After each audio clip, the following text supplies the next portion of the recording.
We're going to look at a great way to teach somebody proper squat mechanics, especially if they have some muscle imbalances that prevent them from doing a proper squat without any assistance. We're going to look at a way to utilize the stability ball to teach that proper mechanics. What we have is the stability ball against the wall. Place it above the lumbar spine. My experience has shown me a lot of times that when you put that ball in the low back, that as somebody goes down, one, it stops them from moving the hips back sufficiently, and two, it acts as a tracer and makes them arch through it because they can feel it. So go a little bit above the low back. Now, if the body is straight up and down, I'm assuming that my client has really good range of motion at the ankle, and if they did, I may not have them on the stability ball. So probably what I'm going to have Wendy do is just step forward a tiny bit, maybe about a third to a half of a foot's distance, a foot distance maximum, and that's if somebody's an absolute train wreck. So from here, feet should be hip width apart, pointing straight ahead, and a squat always begins with the hips.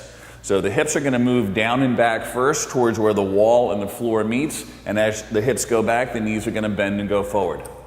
Hold right there. What I'm looking for from the side is parallel lines from the lower leg to the torso.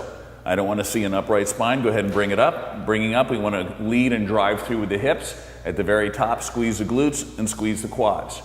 Now, a lot of times what people will do is they get that idea of, oh, I want to bend at the hip, and they excessively lean back at the hips. So let's see what that looks like. So what I'm seeing here is a huge amount of forward lean at the torso and almost a vertical lower leg. Bring it up, don't want to see that. A lot of other people, what they'll do is try to keep a vertical torso because oftentimes they confuse vertical with straight. And a straight spine may be nice, but vertical is not the same as straight. So what we want to do here is, or what we don't want to do, but what we see is the knees shooting out a lot with a vertical torso. This is when most people will complain that squats hurt their knees. Should never hurt your knees if you do it right. So let's split that distance. And on the way up, show me what just locking out here but not through the hips looks like.